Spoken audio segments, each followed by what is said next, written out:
So one day I was bored and I decided to go just see, what's new in the public games, and I saw these purple letters. And little did I know that these purple letters would change my life. And after 4,200 hours, here we are. But what is Biter Battles? Well, that's what we're going to talk about in this video. Biter Battles is an indirect PvP combat where you need to defend your rocket silo from the hordes of angry biters. So without further ado, let's get right into it. This right here is the HUD. This holds the join buttons, the team statistics, and other less important things. These are the team statistics, their player count, their threat, and their evolution. These are the join buttons. And that's pretty much everything you need to know for the HUD. Without further ado, let's get right into it. Basically, you make science and you send it using these buttons to the enemy team's biters. The fish is for scouting what the enemy team is doing, so if they're rushing something, you can know and have an easy counter to that. This is the rocket silo. If it gets destroyed, your team loses the entire game.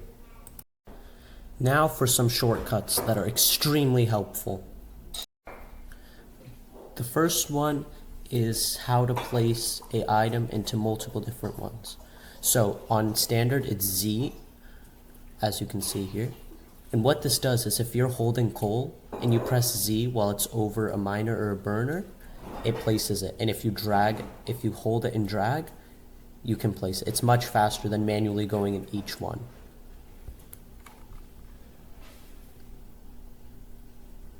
The second shortcut is Alt mode. My computer cannot use the Alt key, so I bound it to a different one. It is incredibly helpful. It's a completely different game. You can see what immediately is happening. See, on, off. The third and probably most important one is, look how slow this is. You have to manually go into each one. Instead, press Control plus click and just drag over all of that, and you will immediately collect everything inside of those furnaces. See that? How I grab the miner? Look closely. I hover over it, and then in my cursor is a miner. What I use is the pipette tool.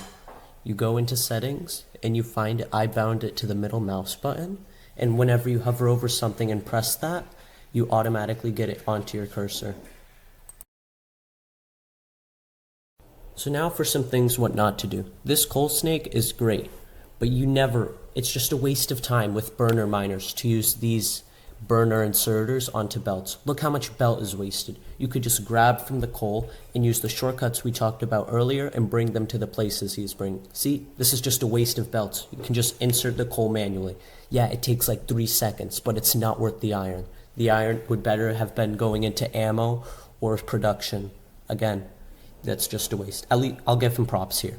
Here it's better to do that than some other methods of splitting off. Again, you can just put 50 coal into a boiler. That'll last like 20 minutes. You don't have to do, okay, maybe not 20 minutes. What do I mean by coal snake? A coal snake is where each burner feeds into each other. As you can see here, I'm building one. It doesn't have to be this big. This is for a lot larger scale. But basically, you can put coal directly into another burner miner's thing. And as you can see, these will just run forever. Another quick side note is don't forget about technology. You will need gun turrets eventually. Anyway, one other thing that's really crucial. If you're playing on lower difficulties like Have a Nice Day or Easy, then you want to threat farm. Threat farming is when you kill any type of biter. When a biter dies, depending on its health, type, and size, it will add to negative numbers to your threat. So as you can see, South team has a negative threat, so they won't be attacked at all, which makes it a lot easier for the people building because they don't have to worry about being attacked. North still is being attacked because its threat is positive, but eventually once they threat farm enough, it will be negative as well, and now they can build in peace of mind without having to constantly worry about being attacked. The best weapon early to mid game is to use grenades. There are some ways to do it with turrets, but it's a lot more complicated. That's pretty much everything. If you want to get better, join the Discord and sub to my YouTube channel. Links in the description. That's pretty much everything. See you in the next one.